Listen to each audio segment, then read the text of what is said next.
మేము ట్రైనింగ్ అయిన మొదటి కార్యక్రమం సార్. మా గ్రామంలో 125 మంది చేనేత కార్మికులు ఉన్నారు. వారికి ఫిజియోథెరపీ మెడికల్ క్యాంపు పెట్టి ఫస్ట్ కాళ్ళు నొప్పులు వస్తుంటాయి.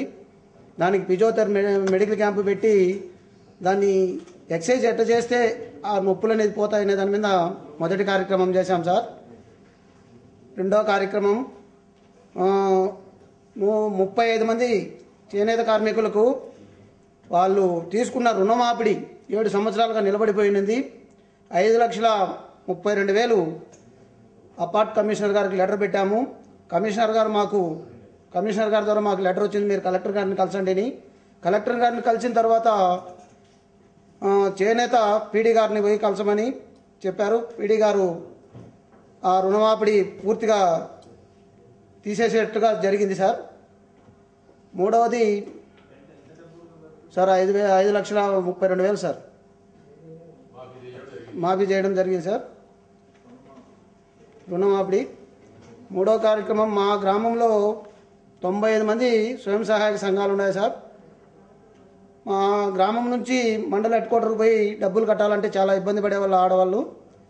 దానికి కూడా కమిషనర్ గారితో మేము మాట్లాడాము. ఆయన లింక్ ఆఫీసర్ గారికి, డిటిఎం గారికి, ఇంకా ఉన్న ఎంపీడీఓ గారికి అందరికీ చెప్పడం జరిగి మా గ్రామంలో పొదుపు సంఘాలు, బిఎన్వీస్ అందరూ కలిసి కూర్చొని ఒక సమావేశం జరిపి దీన్ని ఎలా చేస్తే జరుగుతుందని ప్రయత్నం చేసినప్పుడు మా లింక్ ఆఫీసర్ గారు చెప్పారు, కలెక్టర్ గారిని కలిసి మీరు లెటర్ ఇవ్వండి, కమిషనర్ గారితో కూడా ఒక లెటర్ ఇప్పిస్తామని అన్నారు. వెనకమ్మడి మేము పోయి కలెక్టర్ గారిని కలిసి లెటర్ ఇచ్చి వచ్చాము. కమిషనర్ గారి నుంచి మాకు లెటర్ వచ్చింది. దేవుని దయ వల్ల మా గ్రామంలో రాయలసీమ గ్రామీణ బ్యాంక్కి ఏర్పాటు చేయడం జరిగింది సార్. ఇప్పుడు అది మాకు ఎంతో ఉపయోగంగా ఉంది. ఇప్పుడు ఇక్కడ మిత్రులందరికీ కొంతమందికి తెలియదు, నెక్స్ట్ వచ్చే ఏప్రిల్ నుంచి నగదు బదిలీ ప్రోగ్రాం పెడుతున్నది సెంట్రల్ గవర్నమెంట్.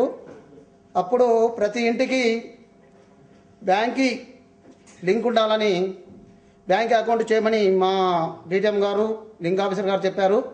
మేము ఇప్పుడు అది గ్రామంలో సర్వే చేస్తున్నాం. ఏ ఇంటికి బ్యాంక్ అకౌంట్ ఉంది లేక ఏ ఇంట్లో లేదు దాన్ని సర్వే చేస్తున్నాము. అదేవిధంగా 1,325 బ్యాంక్ అకౌంట్లు చేపించాము మేము. మరొకటి ఏమంటే సార్, మా గ్రామంలో ఐ క్యాంపు పెట్టి 200 మందికి కంటి పరీక్ష జరిపాం సార్. దాంట్లో 120 మందికి కంటి అద్దాలు ఇప్పించాము. ఒక 60 మందికి కంటి పరీక్షకు రికమెండేషన్ చేశాము. మేము చేసిన ముఖ్య కార్యక్రమం సార్, మా గ్రామం తరఫున కొప్పోలి అనే గ్రామం, వల్లూరు మండలం, అది మాకు చాలా దూరము. కొప్పోలి గ్రామంలో మేము దత్తత తీసుకొని 30 మంది బిఎన్వీలు తయారు చేసి అక్కడ ఒక మెడికల్ క్యాంపు పెట్టి చేశాము. కమిషనర్ గారు మా గ్రామం సందర్శించినప్పుడు వారు కూడా వచ్చి మా గ్రామంలో కమిషనర్ గారిని కలచడం జరిగింది సార్. ఇప్పుడు అక్కడ కూడా భారత్ నిర్మాణ వాలంటీర్లు వల్లూరు మండలంలో ఎంపీడీఓ ఆఫీస్లో ట్రైనింగ్ పోయొచ్చారు. కానీ ట్రైనింగ్లో ఒక చిన్న సమస్య జరిగింది సార్, మీరు దాన్ని గమనించాలి. ఆ పాట వాళ్ళు మండల హెడ్ క్వార్టర్లో ట్రైనింగ్ పెట్టినప్పుడు కరెంట్ లేక అది సరిగా జరగక కొంత ప్రాబ్లం జరిగింది సార్. తర్వాత వచ్చి సార్, మా గ్రామంలో గుప్పుడు బియ్యం అని ప్రతి ఇంటికి సార్ ఒక పిడికెడు బియ్యం తీసుకుంటాం మేము. ప్రతి నెల ఒక 25 కేజీలు. 2 కళ్ళు పూర్తిగా లేదు అమ్మ, ఆమెకి ఇంకా పిల్లలు కానీ భర్త కానీ ఎవరు లేరు సార్, ఆమెకి ఇవ్వడం జరుగుతాం సార్ గుప్పుడు బియ్యం పథకం. మూడవది ముఖ్యంగా చెప్పాల్సింది, 12 సంవత్సరాల బాలుడు నవీన్ కుమారు. ఆ బాలుని చూస్తే మాకు కూడా చాలా బాధ అనిపించింది.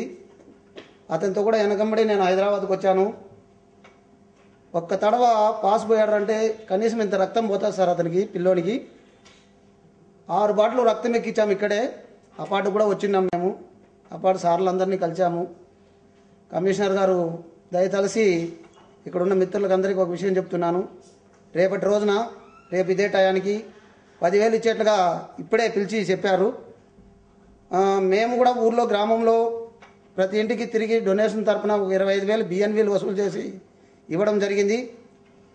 అదే ఆ బాలురు చదువుతున్న హై స్కూల్లో పిల్లలు ప్లస్ టీచర్లు వాళ్ళ వంతు 25,000 డబ్బులు ఇవ్వడం జరిగింది. మన అప్పాటు సిఎన్ఎంఆర్లో ఉండే కూర్మారావు సార్ గారు సాక్షి టీవీకి ఇక్కడి నుంచే మేము ఉండగానే ఫోన్ చేసి వాళ్ళకి చెప్పాడు. వాళ్ళు లైవ్ షోలో పెట్టి 3 లక్షల డబ్బులు వచ్చింది సార్. ఇప్పుడు మొత్తం 3,50,000 అయింది సార్ మొత్తము. దాని గురించే మిత్రులకు అందరికీ కూడా నేను ఈరోజు వాళ్ళ అకౌంట్ నెంబరు అన్నీ ఇవ్వడం జరిగింది. ఇంకా ముందు చాలా కార్యక్రమాలు చేయాలని మా గ్రామంలో మేము అనుకుంటున్నాం. ఇప్పుడే అడిగాను సార్ కూర్మారావు సార్ గారిని. కడప జిల్లా నుంచి డిటిఎం గారు కూడా చెప్పారు 200 మంది ట్రైనింగ్కి రెడీగా ఉన్నారు. మీరు ఒక తడవ దాన్ని పెద్ద మనసుతో పెట్టుకొని ఇంకా 2-3 గ్రామాలు మేము దత్తకు తీసుకుని ట్రైనింగ్కి వచ్చేదానికి బిఎన్వీలు రెడీగా ఉన్నారు. మీరు ఒక తడవ దాన్ని ఇచ్చేసినారంటే ఇంకా 4-5 గ్రామాలు అభివృద్ధి చెందేదానికి మేము ప్రయత్నం చేస్తున్నాం సార్. Thank you sir.